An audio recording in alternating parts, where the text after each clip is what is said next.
Ce sont les lapins qui ont été étonnés. Depuis si longtemps qu'ils voyaient la porte du moulin fermée, les murs et la plateforme envahis par les herbes, ils avaient fini par croire que la race des meuniers était éteinte. Et, trouvant la place bonne, ils en avaient fait quelque chose comme un quartier général. Un centre d'opération stratégique, le moulin de Gemap des lapins. La nuit de mon arrivée, il y en avait bien sans mentir une vingtaine, assis en rond sur la plateforme, en train de se chauffer les pattes à un rayon de lune. Le temps d'entr'ouvrir une lucarne et frrt, voilà le bivouac en déroute, et tous ces petits derrières blancs qui t'étalent, la queue en l'air, dans le fourré. J'espère bien qu'ils reviendront. Quelqu'un de très étonné aussi en me voyant, c'est le locataire du premier. Un vieux hibou sinistre à tête de penseur qui habite le moulin depuis plus de 20 ans.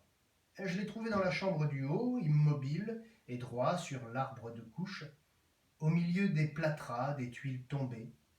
Il m'a regardé un moment avec son œil rond, puis, tout effaré de ne pas me reconnaître, il s'est mis à faire ouh, ouh, ouh, ouh, et à secouer péniblement ses ailes grises de poussière.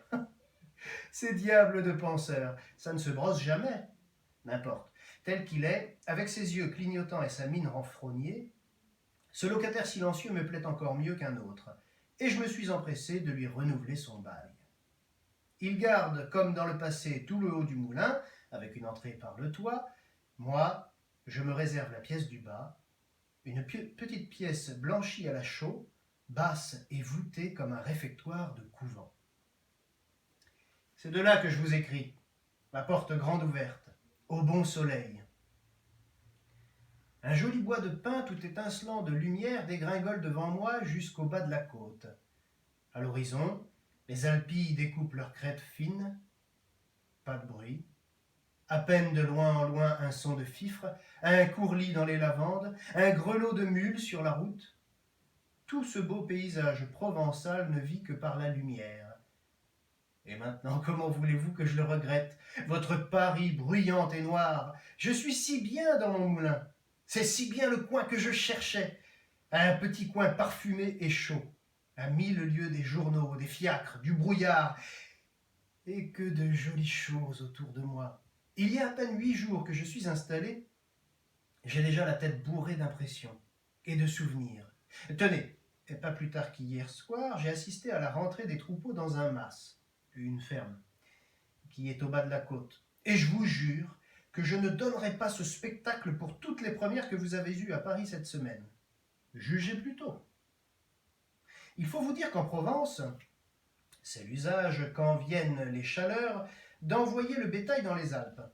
Bêtes et gens passent 5 ou 6 mois là-haut, logés à la belle étoile, dans l'herbe jusqu'au ventre. Puis, au premier frisson de l'automne, on redescend au mas, et l'on revient brouter bourgeoisement les petites collines grises que parfume le romarin. Donc, hier soir, les troupeaux rentraient. Depuis le matin, le portail attendait, ouvert à 2 battants. Les bergeries étaient pleines de paille fraîche. D'heure en heure, on se disait « Maintenant, ils sont à Aiguière. Maintenant, au Paradou. » Et puis tout à couvert le soir, un grand cri « Les voilà !» Et là-bas, au lointain, nous voyons le troupeau s'avancer dans une gloire de poussière. Toute la route semble marcher avec lui. Les vieux béliers viennent d'abord, la corne en avant, l'air sauvage. Derrière eux, le gros des moutons, les mères un peu lasses, leurs nourrissons dans les pattes.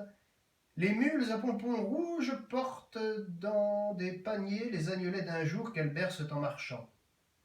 Puis, les chiens tout suants, avec des langues jusqu'à terre, et 2 grands coquins de berger, drapés dans des manteaux de cadis roux, qui leur tombent sur les talons comme des chapes.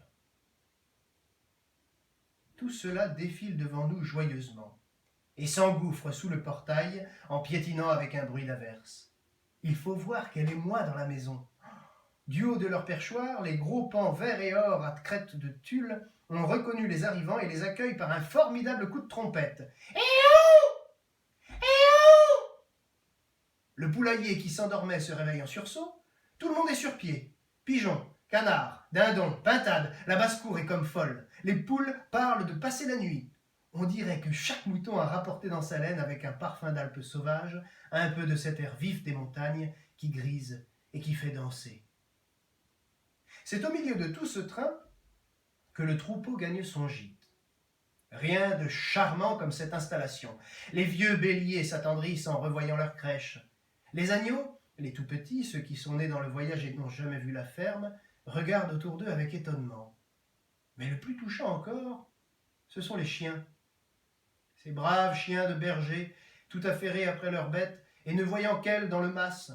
Le chien de garde a beau les appeler du fond de sa niche, le seau du puits tout plein d'eau fraîche a beau leur faire signe, ils ne veulent rien voir, rien entendre, avant que le bétail soit rentré. Le gros loquet poussé sur la petite porte à claire-voie et les bergers attablés dans la salle basse. Alors, seulement, ils consentent à gagner le chenil. Et là, tout en lapant leur écuellée de soupe, ils racontent à leurs camarades de la ferme ce qu'ils ont fait là-haut dans la montagne. Un pays noir où il y a des loups, et de grandes digitales de pourpre pleines de rosée jusqu'au bord.